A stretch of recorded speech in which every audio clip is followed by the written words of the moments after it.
ल सुरु गरौँ है त।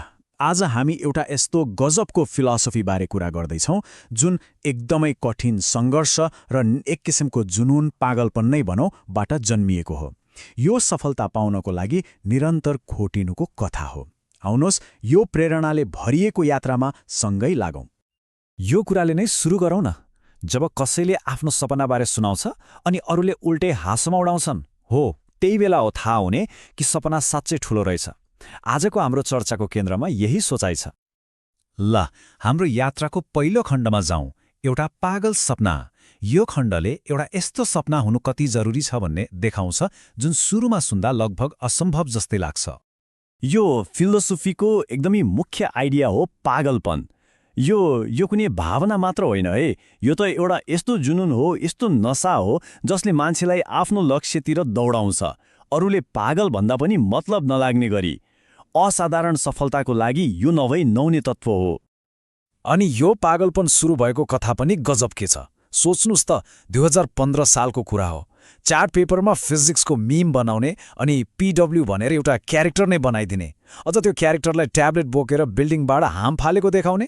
सहकर्मीहरूले त के बुझ्थे र, उनीहरूले त मजाक उडाए। तर हो, त्यहीँबाट सुरु भएको थियो यो जुनून। अब कथाको त्यो हिस्सामा पुगौँ जहाँ हरेक दिन नै एउटा लडाईँ थियो, सङ्घर्षका दिनहरू। यो त्यो लामो गाह्रो समय थियो जहाँ अथक मेहनतले पनि तुरन्तै कुनै नतिजा दिएको थिएन। यो टाइमलाइनले देखाउँछ कि बाटो कति लामो थियो। 2015मा फेसबुक पेज खोलियो तर चलेन। 2016मा युट्युब च्यानलमा भिडियो हालियो, त्यो पनि चलेन, तर हार मानिएन। अनि आयो 2017 जहाँ एउटा प्रतिबद्धता लियो, अब हरेक दिन एउटा भिडियो अपलोड गर्ने। हो, यही निर्णयले सबथोक बदलियो। सोच्नुहोस् त, 1 वर्षसम्म हरेक दिन भिडियो अपलोड गरेपछि कति सब्स्क्राइबर भयो होलान्? लाखौं? जम्मा 10,000। यसले के देखाउँछ भने सुरुवाती दिनहरू कति गाह्रो थियो, कति बिस्तारै अघि बढिरहेको थियो यात्रा। अनि कमाई? त्यो 1 वर्षको दिनरातको मेहनतबाट भएको कुल आम्दानी थियो जम्मा 8,000 रुपैयाँ। हो, जम्मा 8,000। त्यो बेलाको आर्थिक अवस्था कस्तो थियो होला यसबाटै अनुमान लगाउन सकिन्छ। सङ्घर्षको यथार्थ कस्तो थियो भने हरेक दिनको चिन्ता के हुन्थ्यो थाहा छ? सापटी मागेको स्कुटरमा कोचिङ क्लास पुग्नलाई पेट्रोल पुग्छ कि पुग्दैन? हेर्नुस् त, यति सानो कुराले पनि कति ठुलो तनाव लिन्थ्यो त्यो बेला। ल अब कथाको सबैभन्दा ठूलो टर्निङ पोइन्टमा आइपुग्यौँ। त्यो निर्णय जसले एउटा सुरक्षित बाटो छोडेर अनिश्चितता रोज्यो। त्यो बेला दुईवटा बाटा थिए। एकातिर 2017सम्ममा राम्रै चलिरहेको, पैसा आइरहेको कोचिङको जागिर, सबैले ल यही हो ठिक भन्ने बाटो। अनि अर्कोतिर थियो त्यो पागल सपना जहाँ न अर्को जागिर थियो, न कुनै ठेगान, केवल अनिश्चितता, एउटा ठूलो छलाङ। यो निर्णय कति अनौठो थियो भन्ने कुरा त आफ्नै बुबाको कुराबाट प्रष्ट हुन्छ। उहाँले भन्नुभएछ, मैले आजसम्म देखेको त पहिलो मान्छे होस् जसले दोस्रो जागिर नपाइकन पहिलो छोड्यो।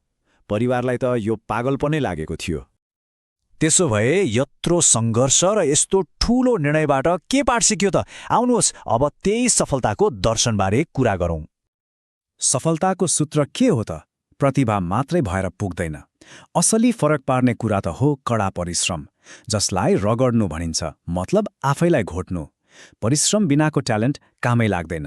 तर जब कोही आफैलाई रगड्छ, घोट्छ, त्यसले आफ्नै किसिमको स्मार्टनेस जन्माउँछ।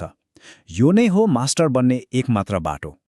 एकजना पुराना गुरुको एउटा कुरा सधैँ याद राख्नुपर्छ, जब जिन्दगी एकदम सजिलोसँग चल्न थाल्छ नि, बुझ्नु कि केही गडबड छ। किनभने सहजताको अर्थ प्रगति होइन, बरु यो त ठहराव हो, स्ट्याग्नेसन हो। त्यसो भए यसबाट केही मुख्य सिद्धान्तहरू निस्किन्छन्। पहिलो, सबैको आफ्नो यात्रा र आफ्नो समय हुन्छ, अरूसँग तुलना गरेर कामै छैन। दोस्रो, यदि पछि परे जस्तो लाग्छ भने अरूलाई हेर्ने होइन, आफ्नै रफ्तार बढाउने हो। र सबैभन्दा महत्त्वपूर्ण, सफलता भनेको 5 मिनट सपना देखेर पाइने कुरा होइन। यो त बाँकी 23 घण्टा 55 मिनटमा के गरिन्छ त्यसमा भर पर्छ। ल अबसम्म हामीले यो कथा सुन्यौं। अब पालो हाम्रो यी सिकाइहरूलाई आफ्नो जीवनमा कसरी उतार्ने भनेर सोच्ने। जीवन कति अनिश्चित छ, होइन? कसैलाई थाहा छैन भोलि के हुन्छ। हामीसँग भएको एउटै समय भनेको अहिले हो, यो क्षण। यो सोचाइ एकदमै शक्तिशाली छ। यदि आज मेरो मृत्यु भयो भने पनि मलाई सन्तोष हुनेछ कि म केही गरिरहेको थिएँ, म अल्छी थिएँ वा मैले केही गरिनँ भनेर पछुतो हुने छैन। यो भनेको आफ्नो कामप्रतिको पूर्ण समर्पण हो। र अन्त्यमा एउटा गहिरो प्रश्न सबैले आफैलाई सोध्नुपर्ने, यदि आज जीवनको अन्तिम दिन हो भने के म त्यही काम गर्थेँ जुन म अहिले गर्न लागिरहेको छु? यो प्रश्नमाथि विचार गर्दै आजलाई यहीँ टुङ्ग्याउँ।